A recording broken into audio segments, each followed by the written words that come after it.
Donc une fois qu'on a trouvé la fonction d'offre, eh bien ce qu'il convient de faire, c'est la représenter. Savoir quelle forme elle prend. Voilà. Donc, tout ce qu'on a à faire, c'est prendre la dérivée de la fonction. On a d de s par rapport à p. Donc on descend la puissance.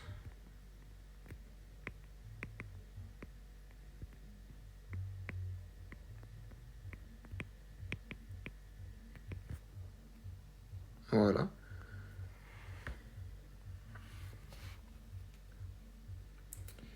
On a p. Du coup, là, on a la puissance et moins 1. Donc alpha plus bêta moins 1 plus alpha plus bêta.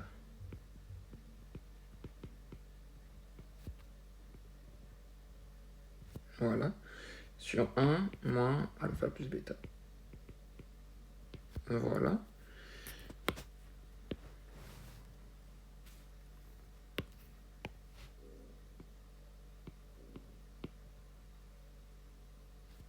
Voilà. Et donc on peut simplifier ça, bien sûr. Donc ça ne bouge pas. Hop. Et P à la puissance 2 alpha plus bêta. Moins 1 sur 1 moins alpha plus bêta. Voilà.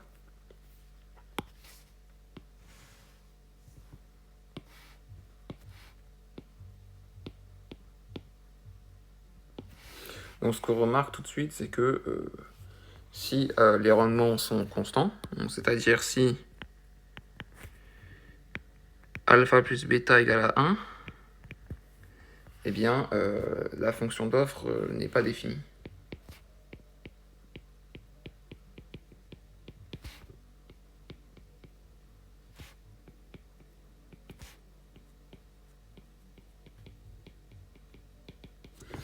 En effet, là, c'est-à-dire qu'en fait, ça revient à faire une division par 0, et donc la dérivée est nulle. Donc on va ignorer cette hypothèse de rendement constant. En fait, si on veut, par exemple, si le prix du marché induit un profit qui est positif, eh bien alors la fonction de profit de l'entreprise n'aura pas de borne supérieure, et donc l'offre va être illimitée, quoi. Donc c'est quelque chose qui ne permet pas la représentation de la fonction d'offre. Donc on ignore cette hypothèse. Aussi, ce qu'on remarque, si les rendements, si alpha plus bêta est inférieur à 1, eh bien la fonction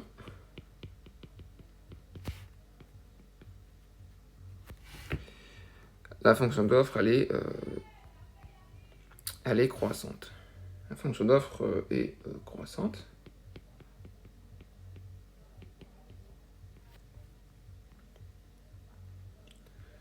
C'est-à-dire que la dérivée de S par rapport à P est positive. Et la dernière aussi, qui est une hypothèse qu'on ne va pas faire non plus, si alpha plus bêta est supérieur à 1, eh bien la fonction d'offre, on voit que par exemple, admettons qu'on ait alpha plus bêta qui soit égal à 2, eh bien on a 1 moins 2, ce qui est égal à moins 1, et donc moins 1 fois tous les constants qui sont positifs, eh bien ça nous fait une égalité qui est négative. Donc la fonction d'offre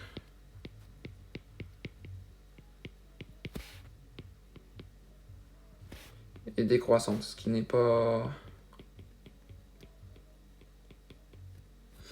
paraît contre-intuitif. Donc là, dans ce cas-là, la dérivée, la fonction d'offre par rapport au prix est décroissante. Et là, elle n'est pas définie. Hein. TSDP n'est pas définie. Et nous, ce qu'on va retenir, c'est l'hypothèse des rendements décroissants, ce qui est quelque chose de plus logique.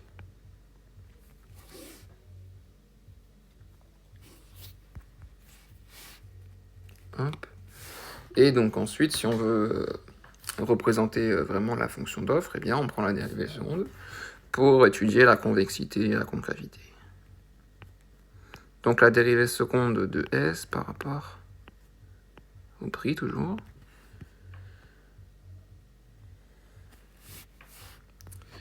Eh bien on a 1 moins alpha plus bêta au dénominateur, hein, qui est mis au carré.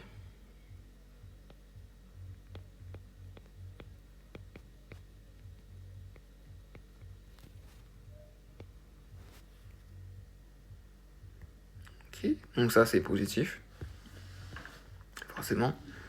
Et on a, sauf si, bien sûr, sauf, on ignore le cas où alpha plus bêta égale à 1. Parce que 1 moins 1, ça fait 0, 0 à la puissance 2, ça fait 0, et quelque chose divisé par 0, c'est non défini. Donc ensuite, on a également le numérateur, pardon. Donc on a alpha plus bêta aussi, il ne faut pas oublier. Alpha plus bêta fois 2 alpha plus bêta moins 20.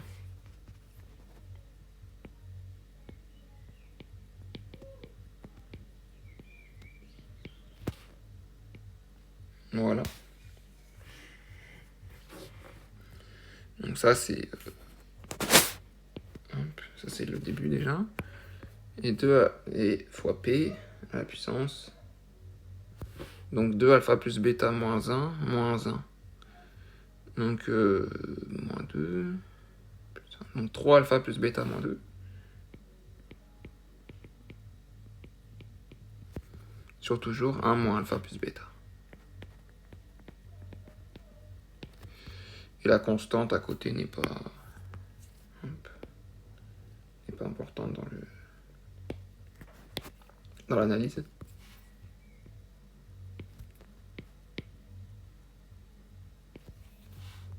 Même si, il ne faut pas l'oublier, là quand on reprend la fonction d'offre, eh bien, ça dépend positivement de la productivité totale des facteurs, ce qui est logique. Donc ça, R à la puissance moins alpha, sous-entendu 1 sur R à la puissance alpha. Donc c'est-à-dire que R est au dénominateur, et donc la fonction d'offre dépend négativement de R. C'est-à-dire que si le prix du capital augmente, eh bien la fonction d'offre diminue, ce qui est logique.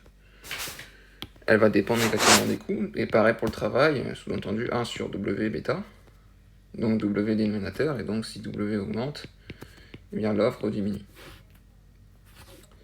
Et là, les coefficients, ça dépend positivement. Voilà. Hop. Alors, ensuite, donc on va développer ce qu'il y a au-dessus.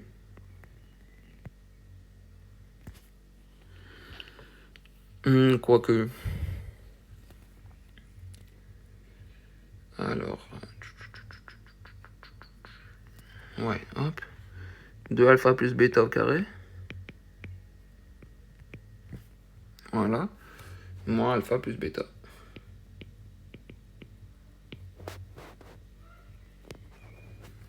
Sur 1 moins alpha plus bêta au carré. Fois tout ça.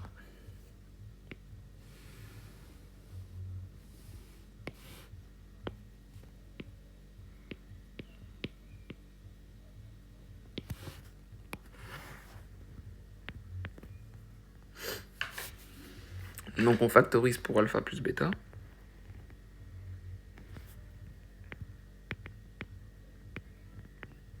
Voilà. Donc on a 2 alpha plus bêta.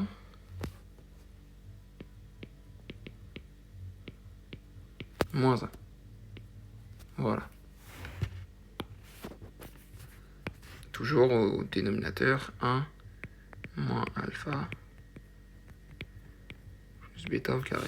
Donc là, ce qu'on a fait, c'est qu'on a, comme je le disais, on a factorisé pour alpha plus bêta. Donc on a un facteur commun ici et ici.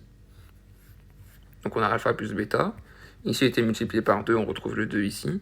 Et comme il est au carré, il nous manque 1 alpha plus bêta pour avoir alpha plus bêta au carré. Donc ici, là, si on multiplie, ça nous donne bien 2 alpha plus bêta au carré.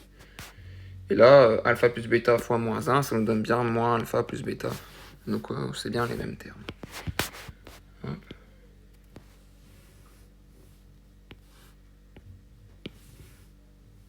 Fois cette constante-là, qui est positive.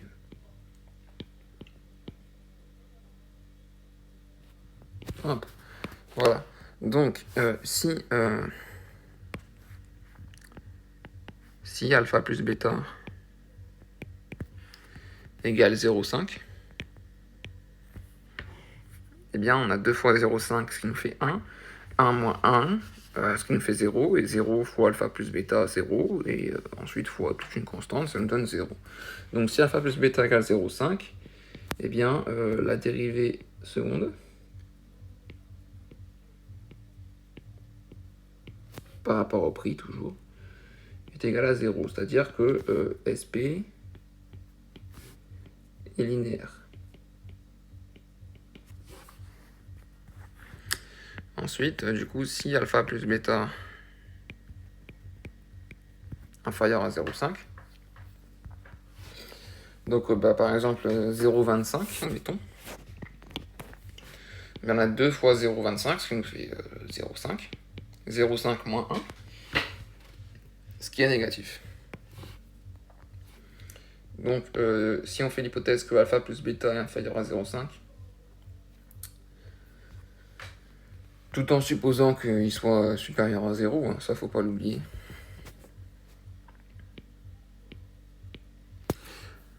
Donc là, à chaque fois, on fait l'hypothèse que, que les rendements sont décroissants, c'est-à-dire que alpha plus bêta est inférieur à 1.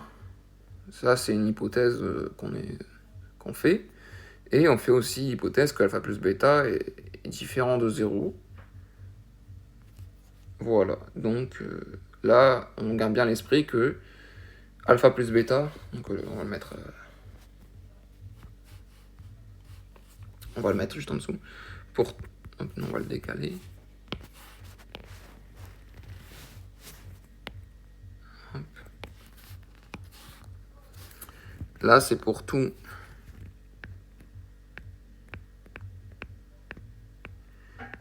Alpha plus bêta, compris. Entre 0 et 1. 0 et 1 non compris. Voilà. Ça, faut pas l'oublier. Donc la dérivée seconde, donc je disais dans la dérivée seconde par rapport au prix, dans le cas où alpha plus bêta est inférieur à 0,5, eh bien c'est négatif. Ce qui veut dire que la fonction est concave.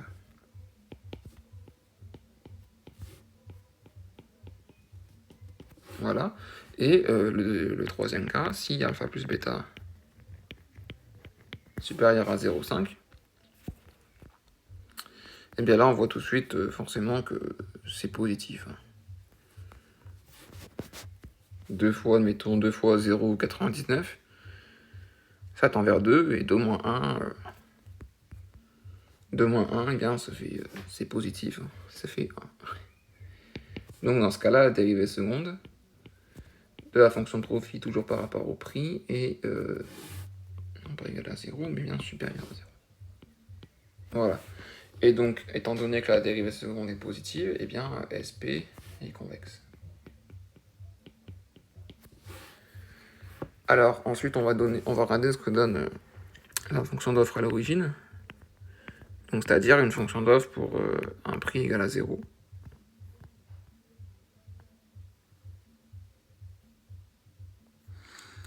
Eh bien, la fonction d'offre est nulle. Si on remplace si on remplace P ici par 0, eh bien on a 0 fois à la puissance une constante, donc ça fait toujours 0. 0 fois une constante, ça fait tout... Pardon, c'est la fonction, hop. Donc P, on remplace par 0, donc 0 à la puissance une constante, ça fait toujours 0. 0 fois une constante, ça fait toujours 0, c'est ça. Voilà.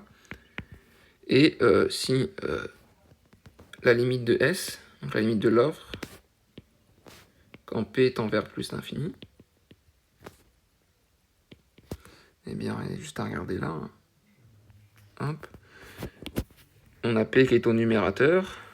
Eh bien, si P tend vers plus l'infini, eh bien, tout ça va tendre vers l'infini. Et ça étant une constante strictement positive, eh bien, tout ça va tendre vers plus l'infini, et donc Q tend vers plus l'infini. L'offre tend vers plus l'infini.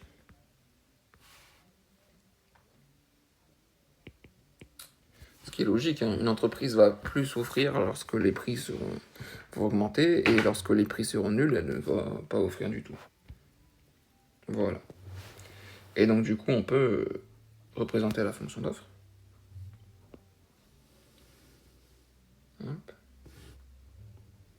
Donc la fonction d'offre et donc les quantités sont une fonction des prix.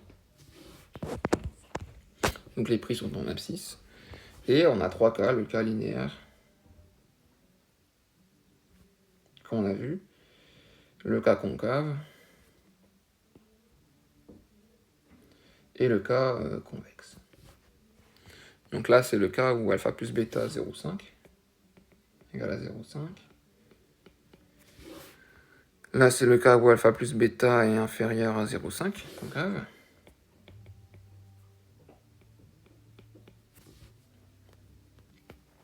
Et là, c'est le cas où alpha plus bêta est supérieur à 0,5, tout en gardant à l'esprit que alpha plus bêta est compris entre 0 et 1, 0 et 1 non compris.